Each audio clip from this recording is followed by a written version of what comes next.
नमस्कार।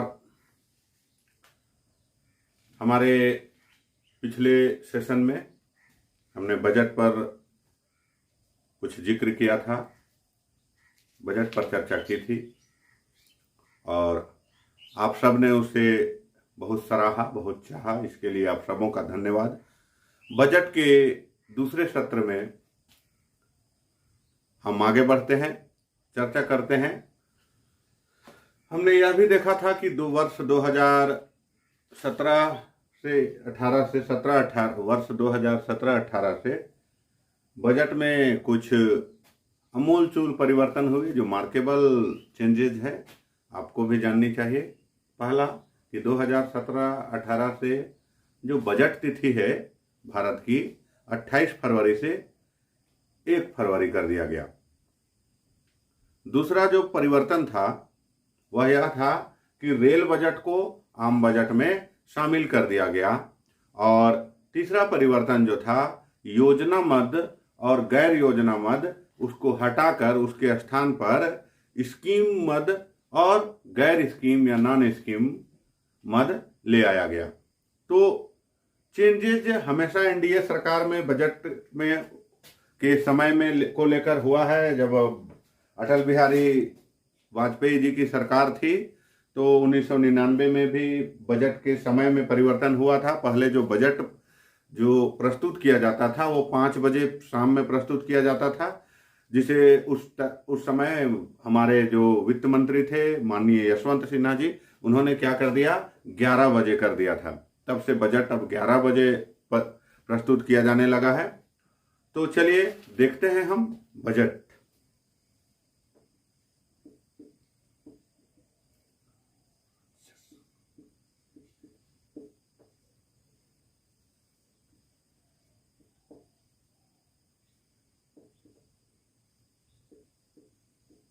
तो जब हमने बजट की चर्चा की थी तो बजट के 2 खातों के बारे में बतलाया था, एक राजस्व खाता और पूंजी खाता। राजस्व खाता और पूंजी खाते को समझने से पहले आप थोड़ा सा मूलभूत बात, बेसिक बात को समझिए कि जब भी हमें कुछ आय होती है या हमारे पास कुछ खर्च होता है तो बदले में कुछ लायबिलिटीज या देनदारियां भी हो सकती है या नहीं हो सकती है। तो जहां देनदारियों से कोई रिलेशनशिप ना हो या लेनदारियों से कोई रिलेशनशिप ना हो, मतलब आपका आय या आपका व्यय आपकी लायबिलिटी को कोई किसी तरह से चेंज नहीं करता, उसे हम राजस्व खाता कहते हैं। इससे आपकी उत्तरदायित्व, आपकी लायबिलिटी में कोई परिवर्तन नहीं होता। पूंजी खाता किसे कहते हैं? पूंजी खाता में यदि आप व्यय करते हैं तो आपकी देनदारियां घटती हैं और पूंजी खाता जब आप प्राप्त करते हैं तो आपकी देनदारियां बढ़ती हैं। तो पूंजी खाते में कुछ प्राप्त करते हैं तो इसे हम इस तरह से समझते हैं। मान लीजिए थोड़ी देर के लिए ये व्यक्ति है एक ए,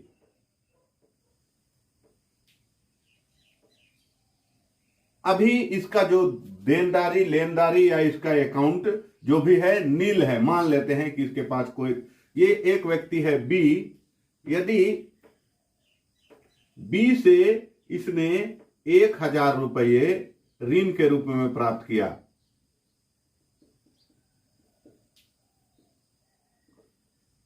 तो इस स्थिति में अब ए के पास क्या हो गया? ए के पास 1000 रुपये की देनदारी है। ए के पास 1000 रुपये की देनदारी है, लायबिलिटी है कि यह बी को 1000 देगा। और बी के पास क्या है? 1000 रुपये की लेनदारी है। एसेट क्रिएट हो गया कि वह जब चाहे, जब उसको आवश्यकता हो, वह ए से 1000 रुपये लेगा, लेने का हक रखता है। तो यह जो है पूर्णतः क्या हो गया? पूंजी खाते की बात हो गई। पूंजी खाते की बात हो गई। लेकिन जब यह 1000 रुपया इसने ए को दिया तब एक शर्त रखी गई थी कि जब तक ए 1000 रुपया चुकता नहीं करता है तब तक प्रति माह 100 रुपये ब्याज के रूप में देगा। प्रति माह 100 रुपये ब्याज के रूप में देगा। अब क्या हुआ, पहला मंथ में, फर्स्ट मंथ में ए ने 100 रुपये इसे ब्याज के रूप में दिया। ए ने इसे 100 रुपये ब्याज के रूप में दिया। क्या हुआ, ए की देनदारी में कोई फर्क आया? नहीं। क्या बी कहेगा कि अब तुम 100 रुपया कम देना? जी नहीं, वह 1000 रुपया पूरा प्राप्त करेगा, लेकिन ए के खाते से 100 रुपया निकल कर बी के पास चला गया। ना तो बी की लेनदारी में कोई कमी हुई, ना ए की देनदारी में कोई कमी हुई, लेकिन 100 रुपये इसके खर्च हो गए और इसके 100 रुपये, इसे 100 रुपये का राजस्व आय प्राप्त हुआ और इसका 100 रुपये का राजस्व व्यय हो गया।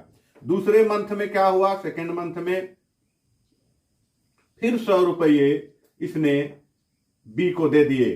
फिर ए के 100 रुपये क्या हो गए, राजस्व व्यय हो गए, और बी को 100 रुपये का क्या हुआ, राजस्व आय की प्राप्ति हुई। तो दो चीजें गौर कीजिएगा।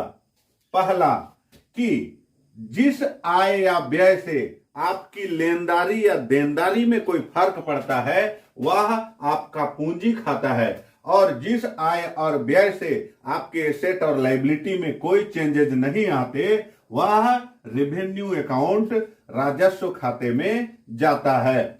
दूसरा जो प्रमुख बात है, यह जो पूंजी खाते की रकम है, पूंजी खाता है, यह अनियमित प्रकार का होता है। अनियमित मतलब कोई निश्चित नहीं है कि बी ने कब ए को पैसा दिया या ए ने कब बी से लिया, कब लौटाया, इसका कोई समय निश्चित नहीं है। लेकिन ये जो राजस्व खाता है सामान्यतः यह नियमित प्रकृति का होता है। जरा देख रहे होंगे, प्रति माह 100 रुपये ब्याज देना है, तो पर मंथ क्या होगा, हर महीने की निश्चित तारीख को ए को 100 रुपये देने पड़ेंगे और बी को 100 रुपया मिलेगा। तो यह नियमित प्रकृति या समय अंतराल, नियमित समय अंतराल में घटित होता है राजस्व प्रकृति का जो भी आय या व्यय है।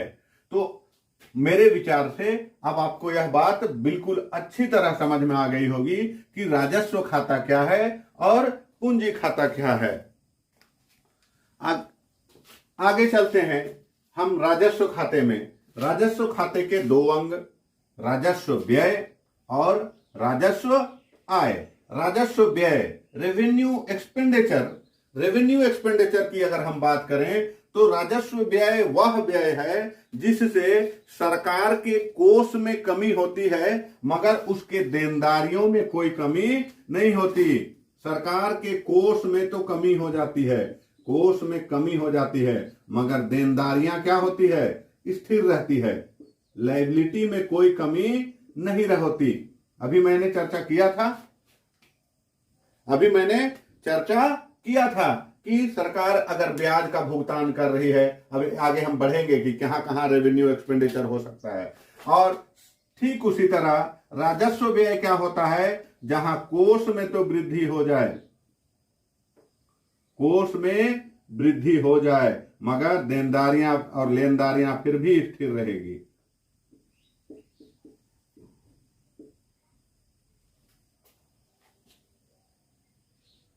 लायबिलिटी स्थिर रहे, कोष में अगर कमी हो तो वह राजस्व व्यय कहलाता है, कोष में वृद्धि हो तो वह राजस्व आय कहलाता है।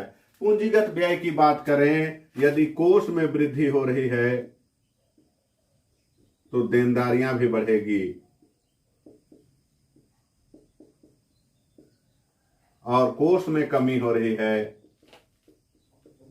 तो सरकार की देनदारियां भी घटेगी।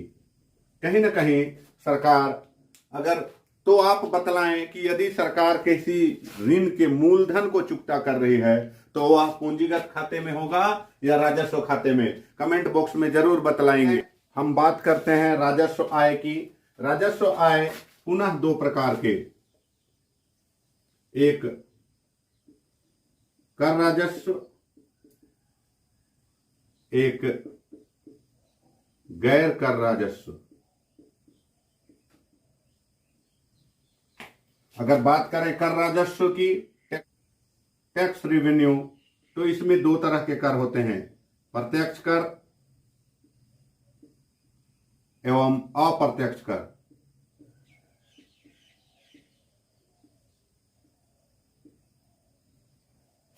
प्रत्यक्ष कर की बात करें हम निगम कर, आयकर,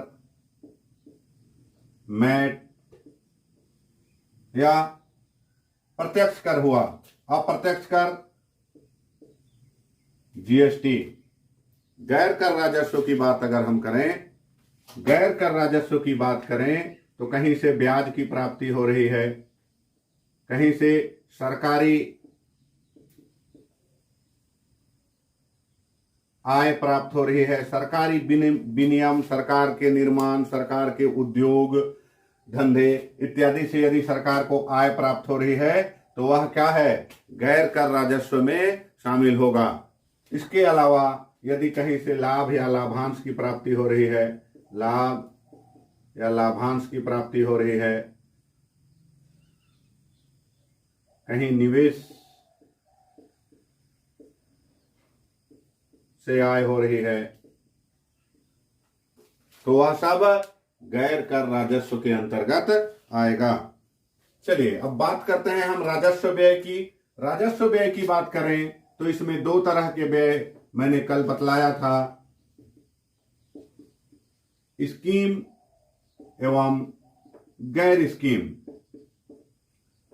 स्कीम व्यय सरकारी योजनाओं पर होने वाला जो व्यय है, सरकारी योजनाओं पर होने वाला व्यय जिसके बदले सरकार को कुछ नहीं मिलता, वह कहलाता है स्कीम व्यय। सरकारी योजनाओं पर, सरकारी योजनाओं पर जैसे मनरेगा,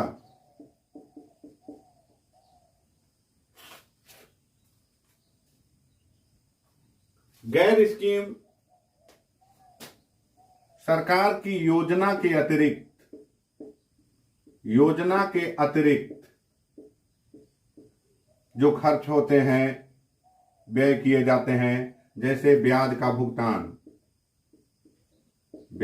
भुगतान, अनुदान जिसे सब्सिडी कहते हैं, अनुदान, पेंशन, यह सब क्या है, यह सब गैर स्कीम राजस्व व्यय है। इसके बदले में सरकार को कुछ नहीं मिलता।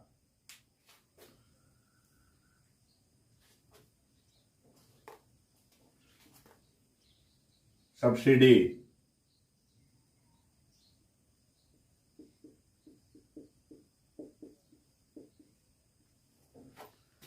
अब बात करते हैं हम पूंजीगत प्राप्ति या पूंजीगत आय की। तो मैंने पहले ही कहा कि उस तरह की आय जिसके बदले में सरकार की देनदारियों में वृद्धि हो, वह पूंजीगत आय या पूंजीगत प्राप्ति कैपिटल रिसीट कहलाता है। जैसे कहीं से ऋण की प्राप्ति,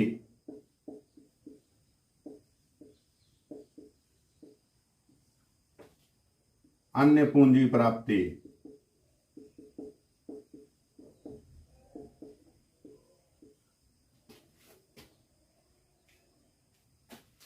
बाजार से उधार,